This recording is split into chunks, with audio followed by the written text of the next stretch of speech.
Hello everyone, and welcome to another review. Today we're going to go ahead and review a fragrance from the house of Kenzo. It is none other than Tokyo. So, Tokyo by Kenzo. Here's the bottle. This is a 50 milliliter bottle. It's available in 50 and 100 milliliters. The 50 you can purchase it for around $53, the 100 milliliter for around $73-ish. That said, those are the base prices. You can find it for much cheaper at online stores. Saw it on Beauty Encounter, I think, for like $36 for the 100 milliliter. So it's a very affordable fragrance if you look around for it. All right.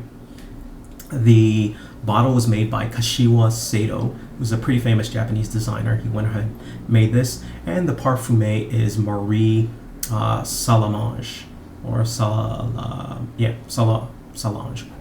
I'm probably destroying that name, but she hasn't really made any prominent male fragrances other than this one, but she has delved into the female fragrance realm and has made a bunch of other female fragrances.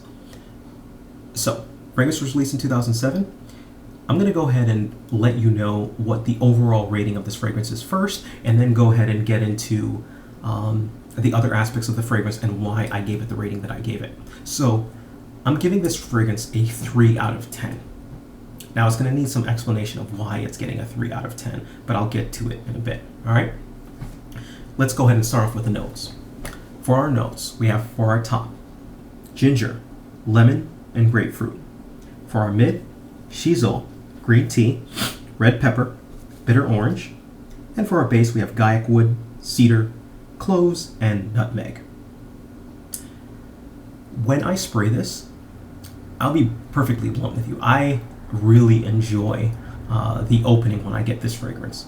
The opening really reminds me of a cross between, I'm not even going to get into that. The opening, I get ginger right off the top, a little bit of lemon, but I get ginger and heavy peppers type thing. So I get a spicy ginger, if that makes any sense. And it comes off that way. As the fragrance kind of dries down a little bit more, I start getting a little bit more of the spices. I get a little bit of nutmeg. And I get a lot of nutmeg in it. So I really get a fragrance that's ginger, nutmeg, a little bit of cloves comes into it, not as heavy a clove as say, a Muscat of Azure. For those of you who don't know, it's a heavy clove opening fragrance. The clove note is nowhere near as prominent in this fragrance as it is in those. But the ginger is very prominent, the pepper is very prominent, and I think the nutmeg is very prominent on it. So spices, spicy fragrance. One of the downsides with the spicy fragrance is it does smell a little bit different depending on who you spray it on. Spices in general, I found, when they're in fragrances, they tend to really differ on whose skin they are. Musk I found that with, and I found that with spices as well. And this one is no different. Spices like cardamom is another one to name. Nutmeg, that comes in this one, is another one to name. So what I'm trying to tell you is, depending on your skin, this is going to come off extremely different. And depending on your love for spices will determine really if you like this fragrance or not. It reminds me off the top kind of like a mash between Dior Homme Sport and Gucci Pour Homme 2, for those of you who don't know. The spiciness of Gucci Pour Homme 2, it does kind of have this green tea note type thing, which does remind me of Gucci Pour Homme 2 in a way, and the ginger really especially, the zestiness, it has a little bit of a zestiness at the top, and that reminds me of Dior Homme Sport. So that's what I mean by Dior Homme Sport meets Gucci Pour Homme 2. Now you might think, those are two great fragrances, most people like those fragrances, why isn't Tokyo Kenzo a better fragrance, right? Well, again, off of your skin, on some people's skin, this smells really bad. It smells really bad on some people's skin. Again, took it to Times Square and had 100 people sample it and smell it. The results were 40 people liked it, 23 people disliked it, and 33 people were indifferent. Now, of the 23 who disliked it, 20 did not like it because it was too spicy. Because it was too spicy, too peppery, etc., stuff like that. And of the 33 who thought it was indifferent, had the same echoing of opinions. The spices can be a little bit much in this. As far as sprays, I generally go about 3-4 sprays, but you can go a lot more, and I'll get to that in a bit. Season. You can wear this year round, actually.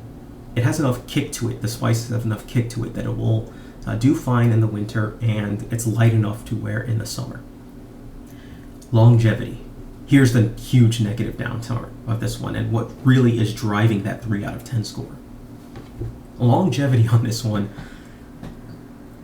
there's only one other fragrance that I've ever had this poor of a longevity with, and that is Lucky Number 7. It's this other fragrance that I've actually reviewed at another time, but the longevity on this one,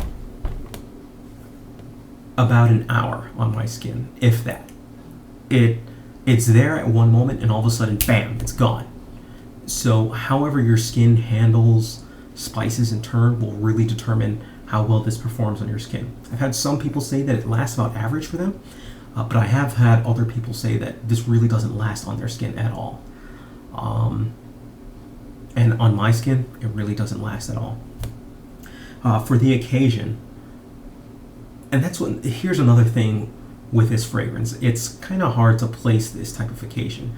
I can see this as a casual fragrance, but not really a work fragrance because it is so spicy and so overpowering in that manner. Not really a date type of fragrance because it's not really too seductive or anything like that. Again, heavy ginger presence,